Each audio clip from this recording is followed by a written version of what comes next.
We know that there are a lot of strong opinions on the subject, and we just ask that you be respectful and patient, especially in the chat. We're not going to be able to answer every single question you may have about nuclear power today. I had a very hard time winnowing it down to just a few issues, even. And I think each one of those could be its own PowerPoint presentation. But we look forward to continuing to engage with you and talking about the proposed safety of these nuclear power developments, talking about uranium mining and milling, and then also engaging on topics like radioactive waste and AI. So today we're just going to explore Utah's recent push towards nuclear energy, particularly small modular reactors, and present some thoughts and opinions around why we think we need to be thinking about these things very carefully and raising really important questions. So as I said before, please do take a moment to fill out that survey. It's really helpful for us to know how to shape our events going forward to make sure that we're serving our members who are here and ensuring that your questions are being answered. Next slide, Kylie. Okay, so for those of you who might not be as familiar with us, um, we're the Healthy Environment Alliance of Utah. We've been around for over 25 years now. We were founded out in Tooele around some issues having to do with the incinerator out there. And that particular community that came together, many of you probably know Chip Ward, as well as Steve Erickson and some other folks who are very, very central to these discussions and these issues. But the idea of that initial group of people who formed the Families Against Incinerator Risk was that we need to be providing good information. We need to be providing good opportunities for engagement for our community to learn about the things that are actually affecting their health. And we know that one of the closest relationships that we have to the environment as humans is through our bloodstream. So that is all the ways in which we are interacting with our air, our land, our water. And that is why it is so important for us at HEAL to ensure that people are informed and also engage in the democratic process so that they can have a voice in their future. To that point, I think Clean Air Now is one of our central tenets. You may have seen the signs around town, and our goal in this area is to really protect communities from air pollution. There are a lot of different forums and programs that is taking right now, everything from transportation work to working on improving dust monitoring from the Great Salt Lake and many, many others. So next slide, please, Kylie.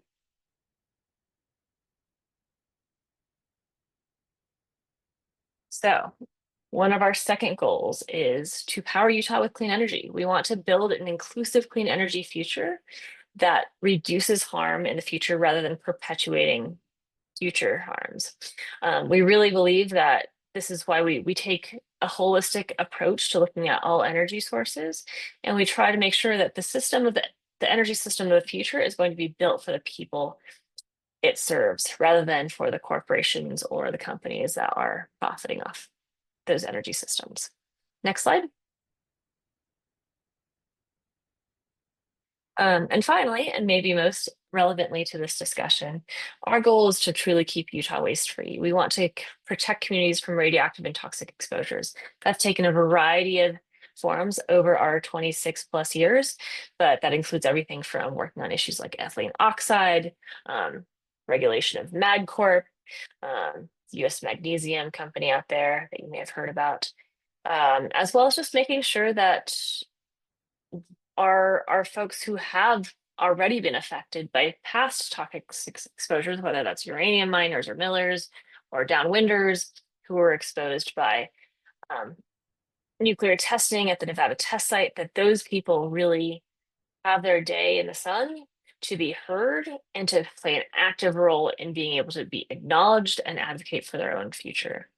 One of the most active campaigns that Carmen has been able to facilitate as a senior policy associate at HEAL is the RECA campaign, and we'll touch briefly on that later. But while there were many, many bad things in this big, beautiful bill that just passed, the budget reconciliation bill, one of the small bright points was that finally, after being allowed to expire a year ago, the Radioactive Exposure Compensation Act was extended and expanded. It's not nearly enough, but it is a start, and we hope that that is a small victory that will keep us energized moving forward.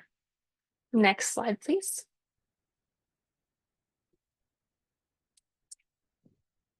Okay, so this is digging a little bit more into what I was already talking about. Continuing from our work as Families Against Incinerator Risk and fighting against the Tooele Army Depot installation of chemical weapons. We've also worked through nuclear weapons related threats like the Combined Strike Test back in the early 2000s. And we continue to support Utahns from all walks of life who were exposed to radioactive fallout. We really do think that it is key that people understand these issues. So that's why we really take an evidence-backed and science-backed approach. But we also try to take things from a community perspective. So we work with communities who are the most vulnerable, the most directly affected, and facing some of the worst climate change and also toxic threats on the front lines of these issues so that we can make their voices heard and help them speak up for their own future. We are not the ones who speak up for them all the time. The point is to make their voices heard. Next slide, please. Okay, so today, this is just a little brief overview of what we're going to be covering. We'll speak really briefly to nuclear energy basics. For those of you who might be newer to hearing about this, we'll talk a little bit about the federal landscape on nuclear energy right now. We'll talk a bit about Utah's nuclear history. Thank you, Jan. We actually even linked that at the end of this talk because it's a great event that's coming up. And we'll talk about Utah's current nuclear push. We'll raise some concerns, issues, and questions. And then we'll talk a bit about what we see as really viable solutions, and then we'll open the floor for some Q&A. Carmen will be facilitating that. So if you have questions as you go, feel free to sort of consolidate those, put those in the chat so that she can see them and gather them up. And then at the end, we will try to reserve as much time for that. And then we'll also talk about some action items. Next slide, please. Okay, so just in brief, when we talk about nuclear energy, we're really talking about an entire constellation of the fuel chain that goes from mining uranium in the ground to turning it into yellow cake in places like the White Mesa Mill in southern Utah, to enrichment, which currently only happens at a facility in New Mexico, but as we have recently heard, is being proposed for a location on the Wasatch Front, close to one of the largest and fastest growing population centers in the entire country. And so converting it into the fuel is that last you see right there. Very briefly here, we're talking about fission, not fusion. Fusion is something that is still a bit a pie in the sky idea. I think I've always heard it's perpetually about 15 to 20 years out. But I think, it was a revolution maybe just a year or two ago when they finally got out marginally more power in than they took to actually make that fusion reaction happen. So nuclear fission is really about bombarding unstable atoms like uranium-235 with neutrons so that it breaks them up, and very specifically, the reaction that splits those atoms creates a lot of heat, a lot of radioactivity, and it also sets in place a series of reactions that continue and proliferate down the chain. So, for example, when we talk about uranium-235, there are a lot of daughter products or what are called daughter isotopes from that, including things like cesium, strontium, and these all just continue with different radioactive decay patterns over time. And many of these daughter isotopes are radioactive and harmful to human health for thousands and in some cases tens of thousands of years. Nuclear power plant is basically a facility that boils water it uses the heat from that radioactive release of heat, that reaction to boil water, and these are the conventional reactors at least, and then it turns, creates steam, turns turbines, and makes electricity. Next slide, please. Great. So, all right. Let me pause for just 1 minute here. Let me see if I can find slides. Okay. So you might have heard a bit about small modular nuclear reactors.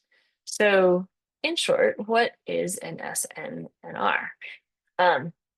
It's basically a designation for smaller reactors than the large conventional ones that are that shape that you typically think of when you think of a nuclear reactor. By definition, they're up to 300 megawatts. I've been asked, for example, if the TerraPower Natrium reactor that's being proposed for Kenmore, Wyoming, is that a small modular reactor? It's actually slightly larger than that. I think the lower limit of what it's supposed to produce is around 354 megawatts, up to 500. So it doesn't quite fit that definition. But you'll hear a lot about advanced reactors these days. I will say that small modular reactors are something that were proposed decades ago, and that for the most part were discarded and left behind because there has been such a high capital cost to produce nuclear power that it doesn't make sense to make small projects like that.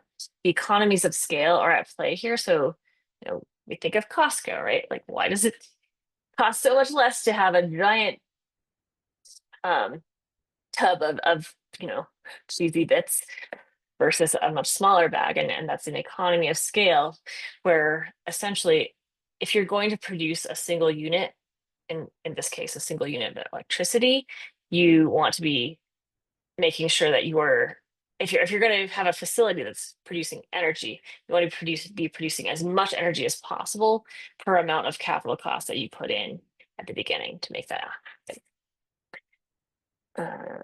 Okay, so let's just move on here for a sec. All right, so next slide, please, Kylie.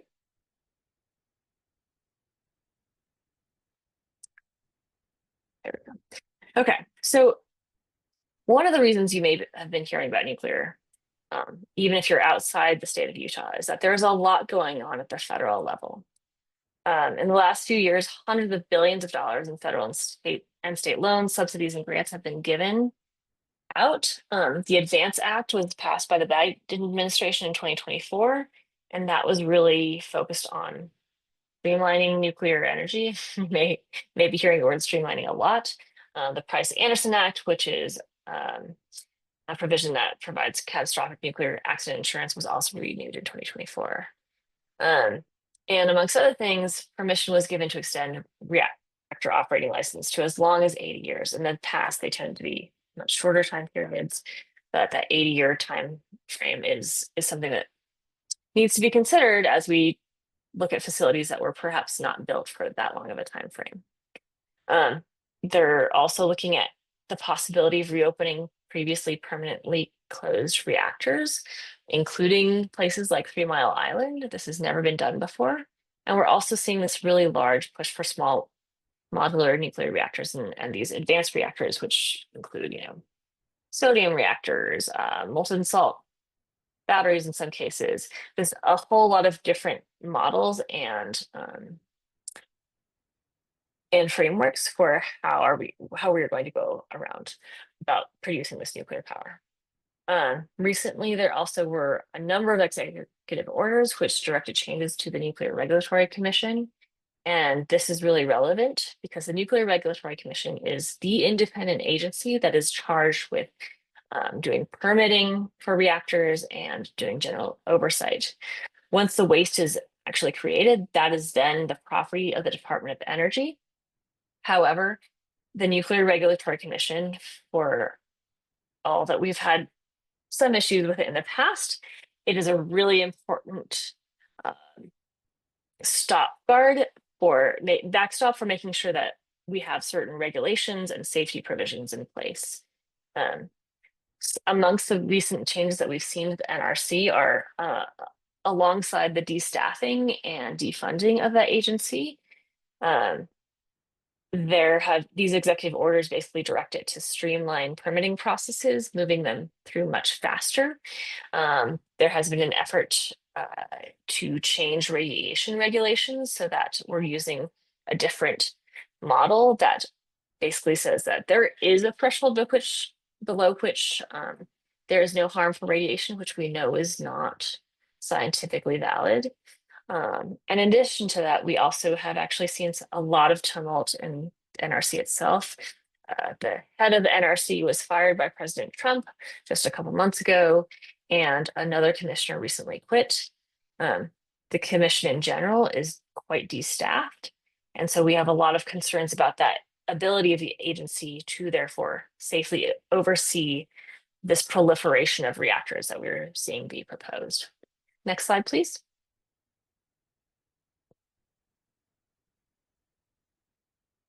Okay, so let's talk about Utah.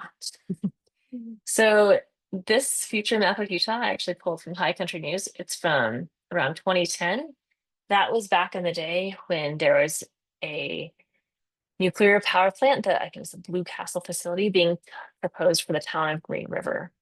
Ultimately, that project failed, and for a number of reasons, including um, outcry from citizens, as well as the fact that they just simply didn't have the water rights to run that facility.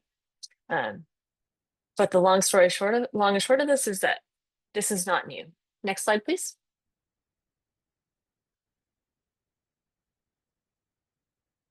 So this headline from a vintage Heal Utah newsletter, back when we did print a lot more than we did digital, is from 2007. So that's that same nuclear reactor. And many of you on this call will know that we have been here before, and we have seen the same promises made and be broken over and over again. Next slide, please. One of the most important things that I want to bring your attention to, and the reason that HEAL has historically worked on these issues, is that Utah is really on the front lines of every single part of this, of both the nuclear weapons industry and the nuclear power industry, which have historically been very, very closely intertwined. This is the map over here of Utah's uranium industries, including abandoned uranium mines listed by the EPA, a number of Superfund sites, low-level waste disposal facilities like the one in the West Desert at Energy Solutions, as well as one of the only, well, the only currently operating conventional uranium mill in the US, the White Mesa Mill. We've had a lot of concerns from citizens down there who have been worried about contamination of their air and water. In, I think it was 2021, that facility was cited by the EPA for violation of Clean Air Act. And there was radon coming off of their tailings ponds and contaminating nearby lands where people not only graze their animals, but also gather plants and gather traditional medicines. Next slide, please.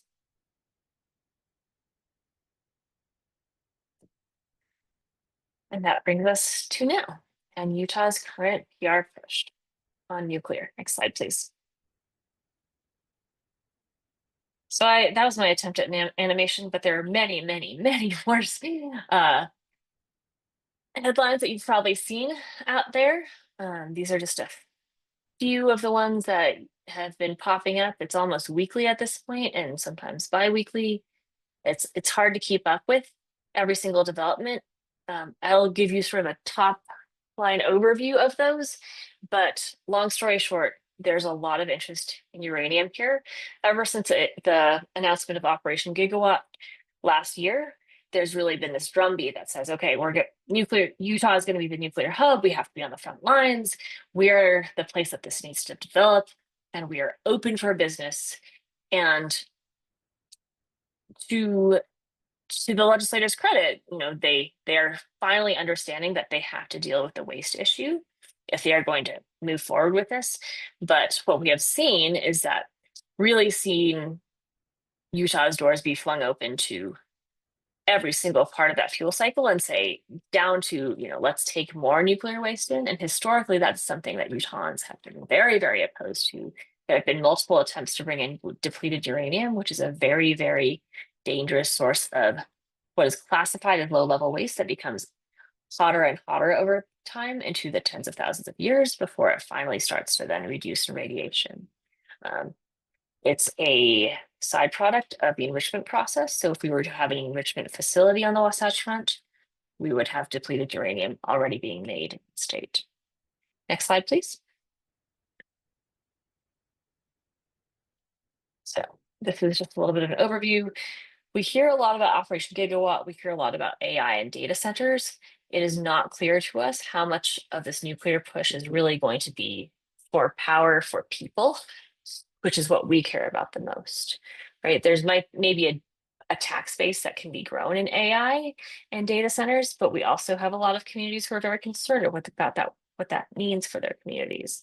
And if they truly want to be pursuing that rather than, say, their traditional livelihoods.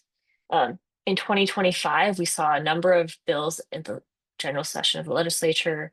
HB 249, which was a big omnibus bill from Albrecht. It created the Nuclear Energy Consortium, as well as a number of energy development zones. There was quite a bit of pushback from local counties and municipalities who felt that it really took away some of their local control and some of their access to tax base, as well as their ability to potentially say no to these projects. There was a lot of negotiation. It did finally get through at the end. But we also have really seen that as, it's a very half-baked piece of legislation that needs a lot of work. And we see that as an opportunity to hopefully pass legislation that will create representation, for example, on this nuclear energy consortium for affected communities. Currently, it is spending taxpayer dollars. The PR push is being funded through some of this Operation Gigawatt money, and without any real taxpayer oversight. So the positions on this Nuclear Energy Council, which is part of the consortium, are unelected, they're appointed. And we sort of see echoes of Inland Port Authority in this same state created taxpayer funded entity that is going to have huge implications for our state. SB 216 was a bill that was very clearly, and it was acknowledged by the lobbyists at the time, run for the Energy Solutions Facility. That's the one out in the West Desert that has dealt with a lot of different types of waste, but has historically been the one that in various configurations, it was EnviroCare at one point, Energy Solutions at another, has tried to bring in ever higher levels of radioactive waste, including things like depleted uranium, most recently in 2018. That was turned down at the time. HB2, and so 216 was passed to essentially streamline the expansion of their waste facilities and hopefully for them create larger depositories for waste. HB 254 basically aligned Utah's definitions of high level and low level waste with federal waste definitions, which basically allows for that streamlining of potential importation of outside waste. We've also seen the potential investment of taxpayer money in testing facilities and untested small modular nuclear reactors. We have seen a proliferation of proposals from different companies. Energy Solutions, which I just mentioned, is a waste disposal facility. Recently announced a partnership with Intermountain Power Plant, also where a very large data center is proposed to be located, saying that, and as soon as that proposal popped up, if you Google them, all of a sudden they have become a nuclear power company.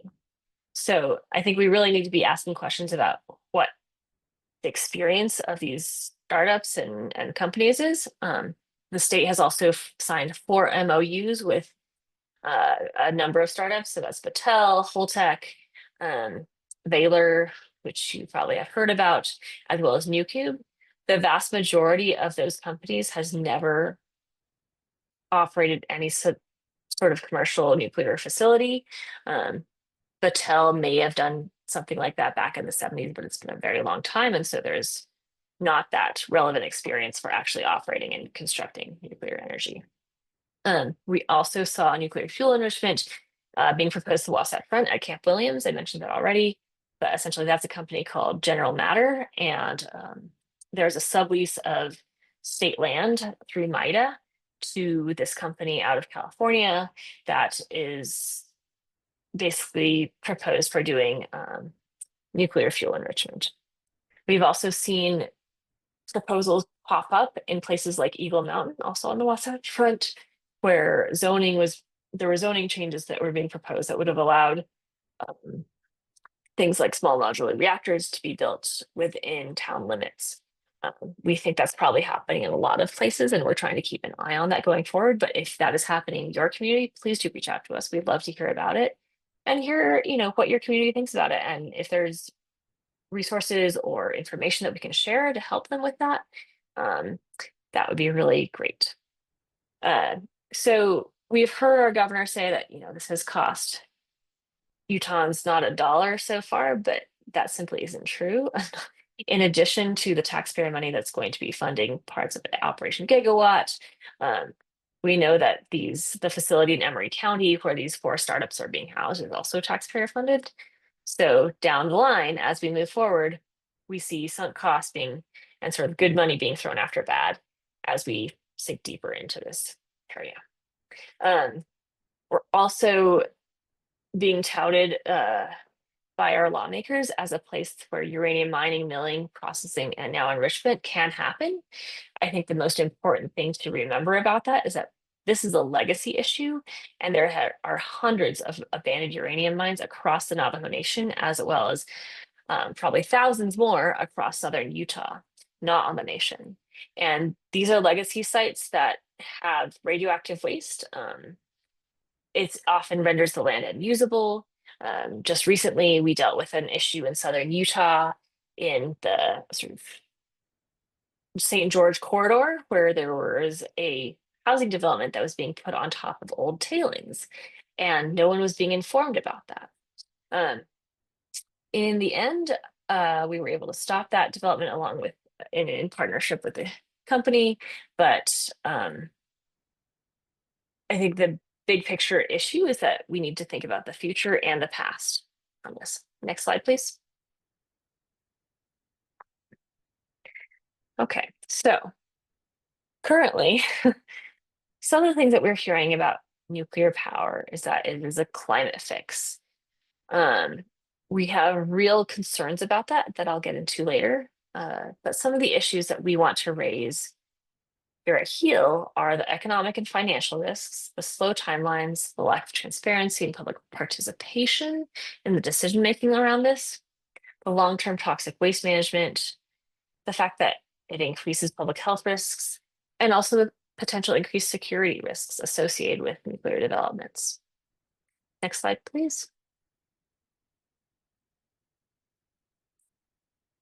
So feel free to virtually raise your hand if you've heard any of these, but basically nuclear power is needed to fight global warming, nuclear renaissance, we're taking this full speed ahead. So we hear a lot of these claims being substituted for actual substantive analysis.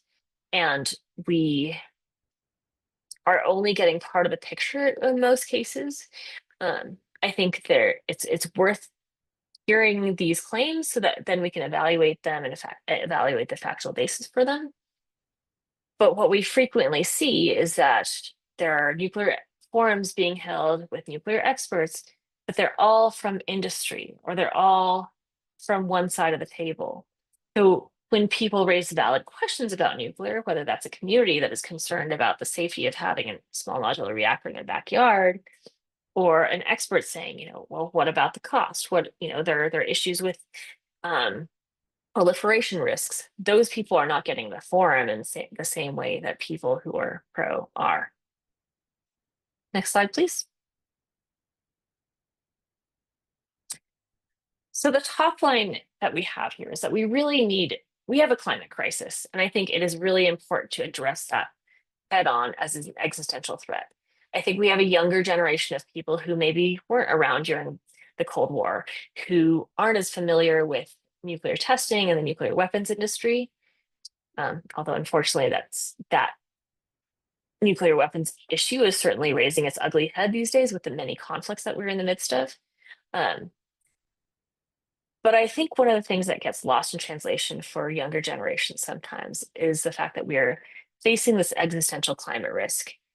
And here is, there's an idea that we need to pursue these clean energy solutions at, at all costs in order to save ourselves. And I think that is a really important thing to claim to take seriously because it is true. We are in the midst of a climate crisis and we need solutions now that can truly address this need. However, it really does matter the path that we take to those solutions.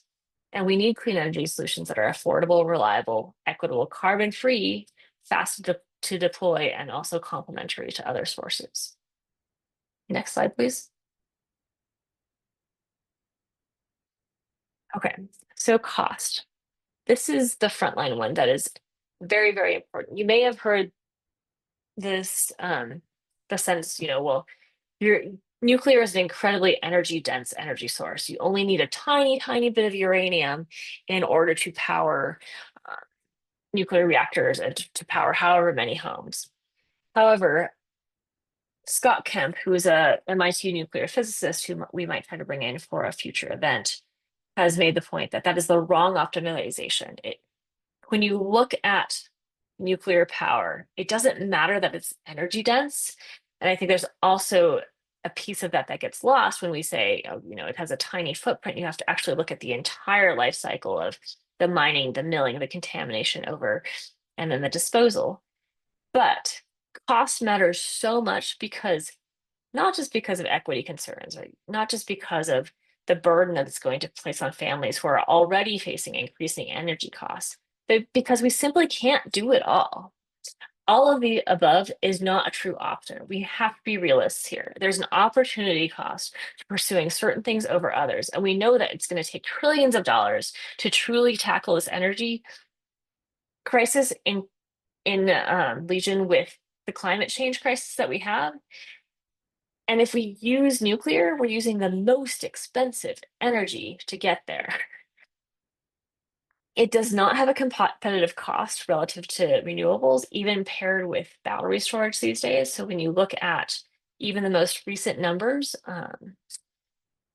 for things like wind and solar combined with storage, nuclear is far and above and orders of magnitude more expensive, in many cases 2 to 3 times more expensive than those energy sources. And these are, for the most part, estimated costs. We often call these PowerPoint reactors or paper reactors because most of them are simply on paper. They haven't actually been constructed yet. And so inevitably, when you actually hit dirt and shovel things out, things get more expensive. Not only because of inflation, not only because of tariffs, but because the actual reality of constructing one of these facilities is far, far greater than what is being estimated on paper. We've also seen this pattern throughout the renewables industry where we've seen um, solar and wind energy drop in cost far beyond anyone's wildest dreams. That's called a positive learning curve. So basically what you see is as opposed to costs going up over time, costs have come down, down, down, down, down, down, down, far more than anyone could have imagined on solar and on wind. In contrast, nuclear has shown a negative learning curve. There is no evidence that the more reactors we build, the cheaper they are getting. I think one of Scott Kemp's most, I couldn't find his slide for this particular one, but I would hope that he can bring it in the future. But he has estimated that if we were to have the cost of small modular reactors like the ones that were being proposed in the NuScale UAMPS project, that would break it down by about, you would have to build thousands of reactors in order to have a cost. Currently, a really good example of that. I think I have the wrong number here, but we saw the UAMPS project, which was proposed starting back in the early 2015, 2016 timeline, increased by 75%. It's not 90. I apologize for that. And at which point it finally collapsed and was canceled. Next slide, please. Timeline. So why does timeline matter?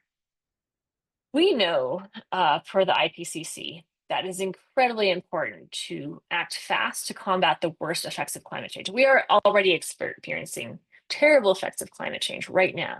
The Texas floods, the weather that we see. People are suffering day in and day out around the nation, but in our own country and in our own state as well. The IPCC has set the 2030 as a critical date for reducing emissions. And every time we bank on a nuclear project where those timelines are getting pushed out further and further and further, we are planning to burn fossil fuels in the interim. And that matters not only for climate change, but also for the people who are living close to those power plants. Around 8 million people every year around the Earth die prematurely due to air pollution. Around 5 million or more of those can be traced directly to fossil fuels. So if we don't act now, we are going to be obligating people down the line to deal with worse and worse and more unmanageable effects of climate change. And also in the present time, they're suffering. Next slide, please. So we have seen some real issues with transparency in public participation. I'll sort of gloss over this because I know I'm a little bit behind here. But we've seen a lot of lack of oversight for taxpayer obligation of funds. The Camp Williams approval of the enrichment sublease facility, that happened in about 4 minutes. In the materials that were put out to the public for that particular meeting, which was the Legislative Management Committee, not anywhere were the words uranium or nuclear. Representative Romero had to actively ask the sponsor multiple times over in order for them to even voice the fact that this was for a nuclear power development. If you're afraid to say the words, it seems like there might be a problem with moving forward with that. At the same time, we also see Utah say, trust the NRC. The NRC is going to take care of the safety for all of these reactors going forward, even as we continue to sue it. We've also seen a lot of fast tracking of regulation. We have our own DOGE in state, and we have our own intent to move facilities and projects forward as quickly as possible. I think it's also worth noting here that we have a history in the state of lack of transparency and lack of acknowledgement of the risks from radiation. We cannot leave that behind until we actually deal with it. And while we finally were able to expand RECA for the next 2 years, it is not sufficient to move forward without acknowledging that history. Next slide, please. Waste. So there is no national repository for high-level radioactive waste. And I will note that Governor Greg Abbott of Texas recently was quoted saying that he would not let Texas become America's dumping ground for deadly radioactive waste. Unfortunately, the Supreme Court recently overturned the ruling of a lower court and is letting a high-level waste facility move forward, a privately owned one. But they were sued by Governor Abbott, as well as multiple fossil fuel companies, ranchers, and other groups to try to prevent that. Next slide, please. So at every stage in the nuclear fuel chain, we really have to be thinking about waste risk and security. So when we go from the very beginning of mining to milling, to enrichment, to fuel fabrication, to getting that into the reactor, to storage, at every single place in that cycle, or I tend to think of it as a chain because we don't have reprocessing right now. But there are issues around waste that is created. There are risks for public health and the environment, and there are security risks as well. Next slide, please. So just briefly talking about some of the issues with radiation that we are very concerned about. Short-term and acute exposure to radioactive and toxic materials uh, has real effects. There was a great op-ed in Deseret News the other day from Joseph Mangano with the Radiation Health Project. He has helped with the baby teeth study, which has basically shown that near nuclear reactors, there are elevated levels of radioactivity found in those baby teeth. For children who grew up close to nuclear reactors. There are a number of other studies out there, and we also know that current radiation standards don't adequately account for body weight or gender.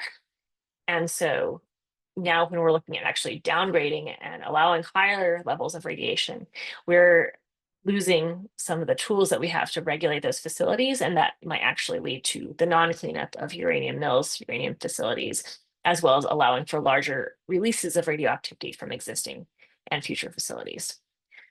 Next page, please. Next slide. Just wanted to briefly talk about exposure pathways.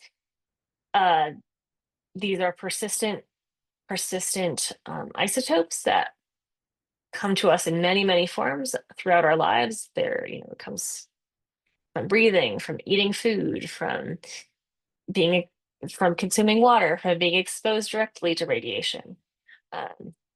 And we really need to be considering that as we move forward. Next slide, please.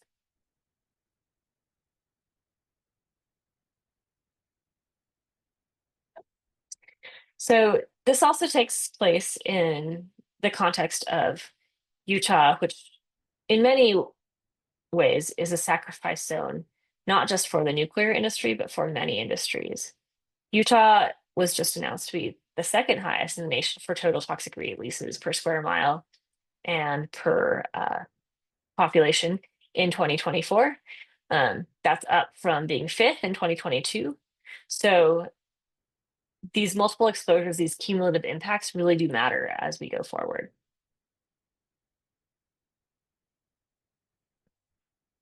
Sorry, next slide, please. So I did want to briefly touch on security enrichment, especially in the context of the recent bombings of Iran's nuclear facilities.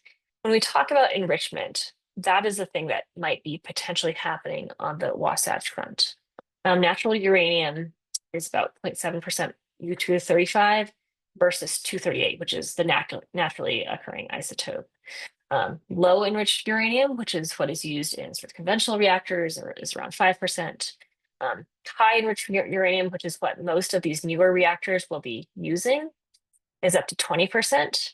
And then weapons grade is around 90%. However, this graph down on the right-hand corner shows the amount of effort and power that goes into creating those various enrichment levels. And as you can see, most of the effort that goes into creating a 20% enriched fuel has gotten you almost all of the way to that 90%. So there is a real proliferation risk here. There was a great panel at the U back in February where we talked a little bit about proliferation risks and the many, many instances of nuclear fuels going missing. I think it's worth noting that we gave a nuclear reactor to India back in the 70s, and they did turn around and make a nuclear weapon with that. And there is no reason why other countries, which might be less friendly to the US, might not do that same thing. In addition to the fact that these are also facilities that are targets for terrorist attack, drone attack, and so on. Next slide, please. So let's take a second and talk about solutions. That's fine. You can go ahead, Kylie. So we do think we know that we need energy, right? We know that we as a culture need energy. We need to raise the standard of living for folks around the world. However, we really think that nuclear investments divert funding and attention from where it is most needed in the energy transition. We have renewables, we have storage, and these can be deployed more cheaply, more safely, and more quickly than nuclear energy. Newer technologies, even like geothermal, which are tremendous complement to solar, wind, serving as a battery in themselves, have been developed very, very quickly. Fervo Energy in Utah itself is basically taking 3 years from groundbreaking to being grid ready. You compare that to nuclear power plant timelines, which are in the order of, they usually start out being projected around 5 years, then they get pushed to 10 years, 15 years, 20 years in many cases. Um, we also really need to be modernizing our transmission grid and ensuring that we have grid connectivity.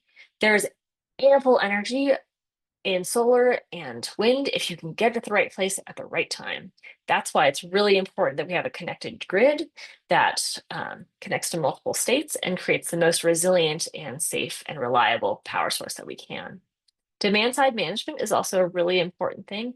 So it's all about smoothing out those peaks in demand so that we don't need to rely on things like gas peaker plants or nuclear energy. Unfortunately, one of the things here too that I need to mention is that nuclear energy in general does not play well with renewables and storage. What you really need in order to be able to have the cheapest power source on the grid being used at the right time is that you need something that can ramp up and down. So there are times of day, times of year where there is so much solar coming out of places like California or Texas that they're literally having to give it away. They're having to pay to give it away. But if you edge that off of the grid and the existing transmission lines with something that you have paid a lot of money for, like a new nuclear power plant, in which you have to operate it 24/7 in order to make it worth that capital cost, you are actually basically hamstringing those renewables, and you're having to pay for the most expensive energy source on the grid at all times. Energy efficiency is also something that's really important. I mean, truly, the least impact kilowatt hour is the one that is not used. And while energy efficiency might not be the most appealing or sexy solution for people looking at growth, it has an incredible place in making sure that our transportation systems are effective and great for the public, that our homes are well insulated and able to, and with great indoor and outdoor air quality. And there's so much that can be done there that we haven't yet tapped into. Next slide, please. So in summary, I just wanted to revisit these issues. So cost, timeline, waste, transparency, and representation and decision-making, environmental and public health risk, and security risks. Next slide, please. So yeah, what now? There is a lot that we can do. I think it's incredibly important that folks ask questions and that we have a robust and informed discussion in the state about going down this pathway. It is one of the questions that you can be asking is how much will this project cost? When will it come online, and can we actually afford to wait?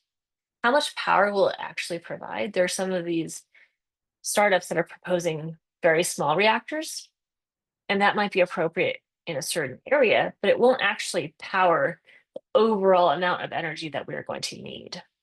The operators have experience building and operating commercial reactor. We saw this with NuScale. And with most of these startups, they don't have experience building and operating commercial reactors, and so it takes them longer and longer and longer. And in the meantime, we continue to burn fossil fuels. Where will that radioactive waste be stored? We know that historically, radioactive waste and uranium mining and milling has happened in rural areas, in adjacent to or on native and indigenous lands. And when we go forward, we really have to look at who's going to be impacted. And, is that radioactive waste going to be stored in an affluent community like Park City, for example? Or is it going to be stored in somewhere where people have a lot fewer economic options? And what is the equity around that? Who will bear the burden of uranium mining and milling cost as well as waste disposal? And finally, how are local communities being included in decision making? Next slide, please.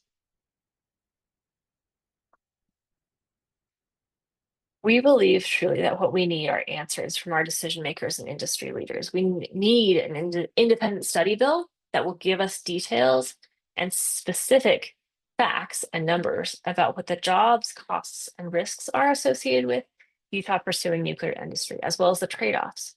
We want to see real comparisons between energy sources rather than just blindly going down this pathway. We want to see representation for affected communities in decision making, and we want to make sure that we still have strong and independent oversight from the Nuclear Regulatory Commission. Next slide, please. Okay, we're going to circle back to actions in a second, but we did want to spend about 15 to 20 minutes providing some space for some questions. I'm sure there are a lot. Thanks, Lexi. So yeah, we have about 10 to 15 minutes. If you want to send them in the chat or raise your hands, we'll go ahead and call on you for them.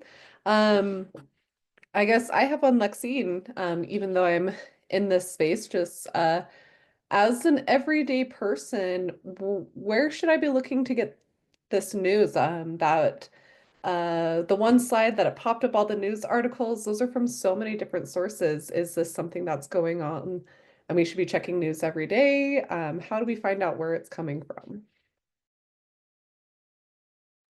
Well, I check news every day, so you don't have to. But I think there's been some great reporting on this. I will say Utah News Dispatch in particular, and Eric Epstein have been doing some really good deep dives. We're currently working on compiling a list of resources that people can go to learn more, to get a more balanced view of these energy sources. There are so many different papers and news articles and studies out there. And what we're going to try to do going forward is try to create a clearinghouse for that so that you have a single place to go, because it can be quite overwhelming. Thanks, Lexi. If anyone would like to raise their hand or drop one in the chat, we'd love to answer your questions. Okay, looks like Tucker and Ted Gurney. Hi, I'm very glad you brought this topic up. I've been thinking about it for a long time. I'm especially worried about the timeline. How much time do we have to solve our problem before we burn to death? And so I'm thinking the way to do it is wind and solar. And I can think about nuclear eventually, but I think we have to think about nuclear in many different ways. And the one I like is this one, in which we abandon uranium altogether and go to thorium. So we have a lot to think about. And I wish the problem were more publicized and more observant. It should be in the paper every day. Thanks a lot. Thanks. I think the question that you were asking, Ted, was how much time do we have before we're in trouble from climate change? How much time do we have to act? And I think the answer is that we need to be acting now. We need to be acting 10 years ago, 20 years ago. But what we can do now is to deploy the technologies that we have that can be rolled out quickly. You know, on average, when you don't have tariff barriers or some sort of major trade barrier, wind and solar projects can be deployed in a couple of years. It can happen quite quickly. And so I think it's critical to be able to look at the alternatives. And you know, there are things like geothermal that they're first of their kind, but they're coming along so quickly. And there is a difference for me to going down that nuclear pathway and in what it obligates us to. And that is the waste question in the line. Thanks, Lexi. Looks like we have June next. Thank you. I had a question about whether you've heard anyone in Utah who's considered what is called a virtual power plant. I think I saw this in Texas. It's where the power company effectively gives some sort of break or subsidy to a very large number of households to install solar or renewable energy with a battery backup. And then those households, I mean, they have to be tens of thousands. It has to be a very large number. reduce demand to the point, and of course, some of them, they feed some of the energy back into the grid. So it reduces demand to the point where it adds up to actually being equal to an entire new power plant. I believe Yeah. of the gas variety, not nuclear. Yeah, thank you, Jean. I think that's a great point because as we see distributed solar and rooftop solar tax breaks go away, I think virtual power plants are a way to make use of and also hopefully continue to deploy distributed solar in a way that people really want, and that can be a creative solution to aggregating our power and really creating a more resilient grid.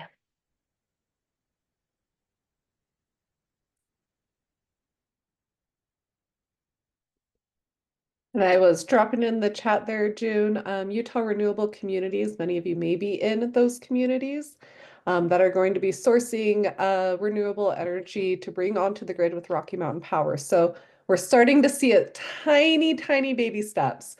So this is in the works. They're in the process of actually reviewing applications for projects right now. So this is huge. So what you're seeing in Texas, we're seeing tiny baby steps come forward. So keep bringing those ideas to us. So we had a question in the chat, Lexi. Thank you, Dan. Since our arguments against nuclear energy are so compelling, why does anybody support it? Since you say it makes no sense economically, environmentally, or in terms of health. So I have a number of thoughts and theories around this. I mean, I think there's something very appealing about the idea of a power source that is in theory small, that is in theory energy dense, that is in theory means that you can plug and play the same way a coal plant operates, so that we don't have to change any of the ways that we live or our power systems. Historically, our energy systems have not served everyone equally. There are hundreds, thousands of people across the Navajo Nation, for example, who don't even have power in their homes. So when we look at how the power systems work and who benefits from them, I think there's a lot of money and investment money to be potentially made in this area. And I think perhaps that's what our legislators are seeing, is this investment money, the sort of dollar signs in their eyes, and the opportunity to really also capitalize on uranium mining and milling sort of without looking at the more detrimental effects of those processes. I think there's a real allure to this. I've seen this especially among a lot of younger folks who are so concerned about climate change and truly do think that, you know, maybe in a utilitarian world, it's worth it for a little bit of risk to be able to combat this existential threat that we're facing, because it feels like, you know, any solution is necessary. However, I think as we go forward, I have to keep raising that question of what are we giving up by choosing this path? What are we obligating ourselves by choosing this path? And in the end, you know, is that actually going to build a better world for us? I think that there's people come at this from a variety of different realms, and I think there are people who are certainly seduced by the allure of technology and the ways in which technology can solve our problems. I mean, way back in the day, Project Plowshares was basically a reconfiguration of the nuclear weapons industry post World War II, where essentially a lot of the nuclear scientists who had been associated with the Manhattan Project were now in the civilian non-wartime context, and they said, well, we did all this work. We've basically there was an idea that they were going to create a power source that was too cheap to meter. It was going to be so cheap that no one even had to pay for it. And when you create something and put so much effort and sunk cost into something, you want to be able to see a positive outcome for it. And so Project Plowshares was a project that proposed things like blowing a new Panama Canal using a nuclear bomb, making new harbors in Alaska using a nuclear bomb. Um, some of those tests actually did go forwards. There was a number of nuclear fracking tests that happened in Colorado, some of them quite close to the Colorado River. And I think the allure of technology is sometimes so much so that people don't actually look at the details and the costs. Thank you, Lexi. Okay, Jan, looks like you are next. Oh, thank you very much. I really appreciate being here. I am a member of the Nuclear Energy Information Service, and Lexi has quoted our director several times in her slides. His name is David Kraft, and if you look through her slides, you'll see his name there. I've announced that tomorrow we're having Joseph Romm as our expert on Night with the Experts, and I put into the chat the name of his paper that is what I based a talk that I gave totally on his paper, but it's about small modular nuclear reactors. And Joseph Romm is not anti-nuclear, but he is against small modular nuclear reactors. And it will be really worthwhile if you could possibly come to our meeting. But what my question is, does anybody understand what's going on at Clive, Utah? That is the place that everybody is sending their lower than Class C waste is being accepted at Clive. And here in Illinois, we sent tons of booties and gloves and hazmat suits out to Clive when we dismantled. You'll laugh at the name of this. It was the Zion nuclear power plant. And it's just about 30 miles north of where I live right now. And what's happening at Clive is worth looking at in depth, because one of the most interesting things was from San Onofre in California, when they dismantled the power plant there at Avila Beach. They sent the whole damn reactor vessel out to Clive. And it was the most, fabulous is kind of a stupid word, but it was a fabulous project to get that thing out to Clive. It went through Nevada, and then the Nevada DOT found out that they couldn't finish sending it by train because the tunnels weren't big enough to accommodate it. And they put it on a heavy haul truck that had 64 times 4 wheels to get this monster out to Clive. And they had to reinforce every culvert and every bridge from Las Vegas all the way to Clive. It was I just think amazing. And I think we ought to be paying attention to what's happening at Clive. I absolutely agree, and I think that's one of the key things that we try to do at HEAL. And Clive is, for folks who don't know, the energy solutions facility that I've spoken of. One of the things that we know is going on there is that they are looking to expand that low-level repository. I think one of the important points that you raise is this issue of transport. So anytime we have a disposal facility, there is the fact that a waste from other parts of the country will be transported through communities on roads, on railways, and there is also a very real risk of spill, accident, and contamination along the way. What happened in Ohio last year is just a tiny snapshot of what could happen. I will also say at Energy Solutions, we've recently been talking to the head of the Division of Waste Management and Radiation Control, and we were asking him about depleted uranium because we know that there's an outstanding permit for depleted uranium out there that Energy Solutions has applied for, that has not yet been approved because the division went back to them and said, well, you haven't answered some more questions. Please go back to the drawing board.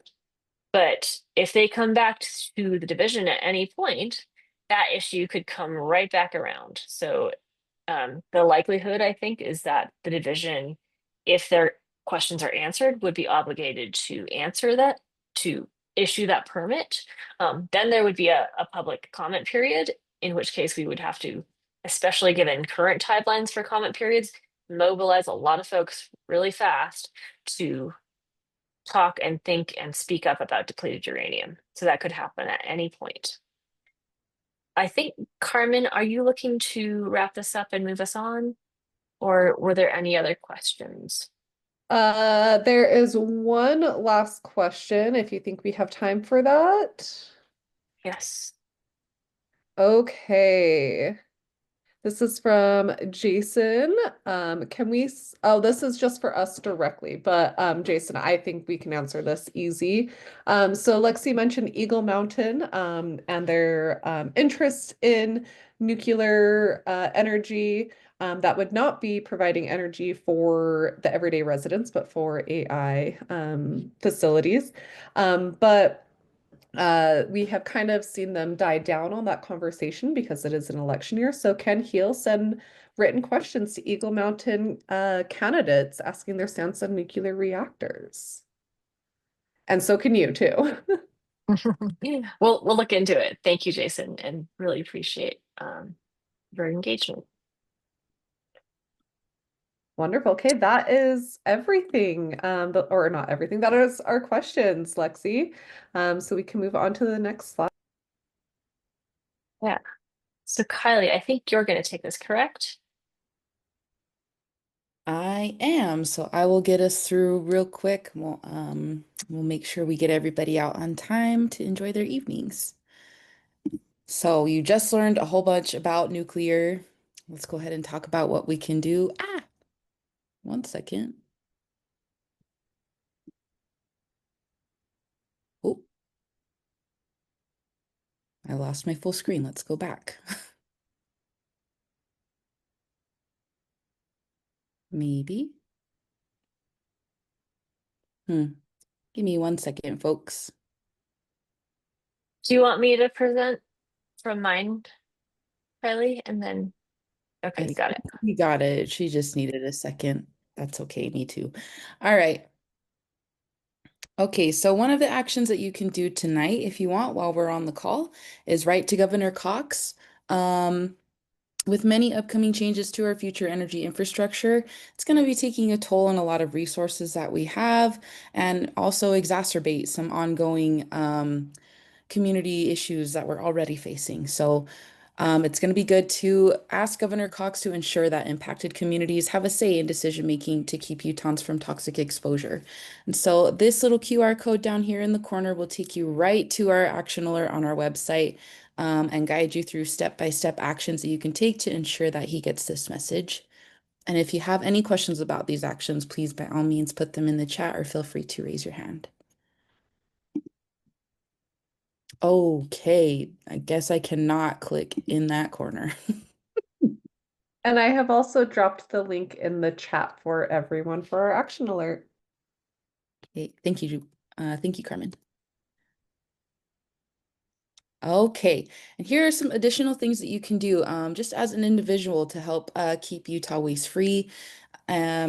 Something that you can do is speak up. You can attend public comment meetings, contact your legislature, your representatives, and write letters to your local newspapers. You can write op-eds, you can write letters to the editors, and be sure to ask key questions about nuclear development projects.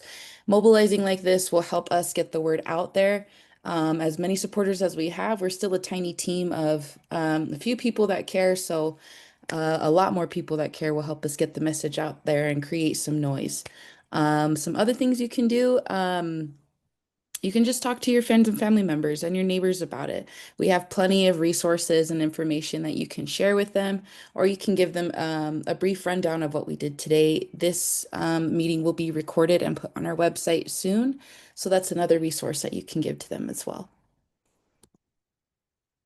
And then as a group, right, it doesn't just have to be you here attending tonight. You can get together friends and family members, your ward members, um, maybe some grandkids that need something to do, something good to do.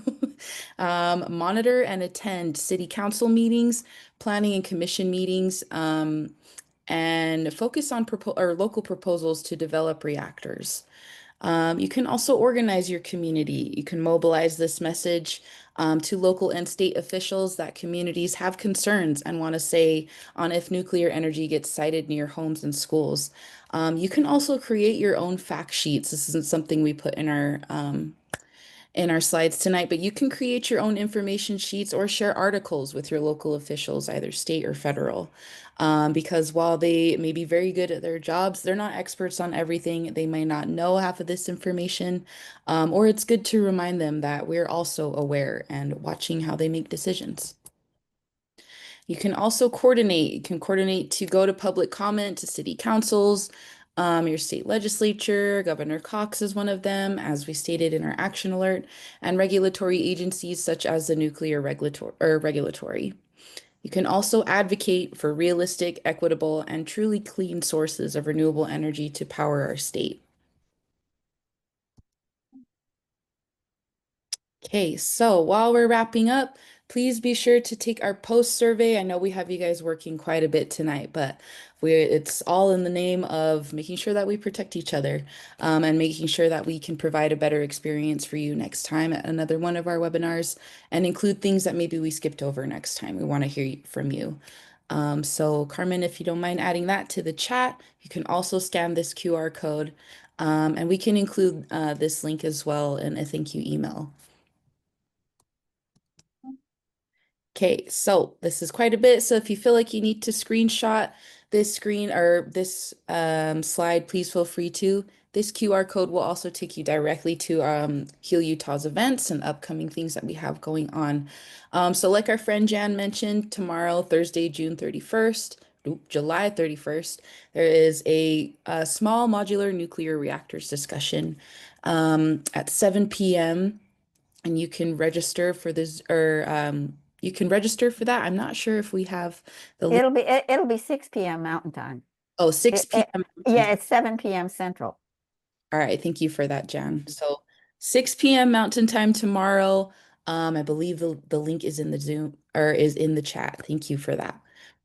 We also have a couple of in-person events coming up, one in Ogden and one at at Glendale Library in Salt Lake City. Oh, And yeah, we're going to be building DIY air purifiers. Not everybody has insurance. Not everybody can buy the supplies just to help mitigate the air quality in their homes. So all of the supplies are provided through USU. And we're going to have a brief discussion about the Great Salt Lake and how that can exacerbate already poor air quality. So it will be a pretty good event to attend. And then in September, on the 27th, we will be having a rally at the Utah State Capitol. And this is to support White Mesa in protecting our futures and saying no to uranium. So please be sure to join us at the Capitol for that. And then in October, we have a couple more events that we're supporting. We will be in Blanding to support the White Mesa Spiritual Walk and protest. And then we have one more event in October at BYU to host a nuclear forum. So plenty of opportunities to help us kind of shape the conversation and move into action. So does anybody have any questions on things that we just threw at you? I knew it was a lot. Okay, awesome. this was a great session. Thank you so much, Jan. We really appreciate you joining us and also sharing information because we're co-collaborators in this. We know quite a bit, but it always helps to learn from our community. Okay, and then with that, thank you guys all for joining us. We have 7 spare minutes that we can give back to you for your evening. But yeah, if you'd like to stick around and ask any other questions or have any other comments, let us know. Otherwise, thanks for joining us tonight. Thank you all so much. Last QR code, if you would like to help support our work, staying up late, checking those meeting minutes in city councils, or watching the bills come through our legislative session or interim session. We can't do this work without you. And we know this is all hard work. A lot of you have been doing this for about as long as I've been alive. I like to emphasize that the last nuclear bomb that was detonated on US soil at the Nevada test site was the year I was born. So this is very much a part of our life, and we want to keep doing that work. So if you have not already donated, please do. And also please fill out our post-webinar survey. We want to find out what you learned, what else we need to talk about. And be on the lookout for our website, which will have all those resources. Lexi is putting in so much work contacting a lot of you to help get all that information together so that you can be informed and go to your elected officials and ask questions like we've seen people in Eagle Mountain do. So we just want to thank you all for your time, your support, your diligence, and for sharing all your knowledge. This keeps repeating in our lives. So we appreciate you sharing what's worked and what we've learned. And unfortunately, we'll keep, beating this horse to see how we can make sure we protect Utah from a very toxic nuclear future. Thanks, everyone.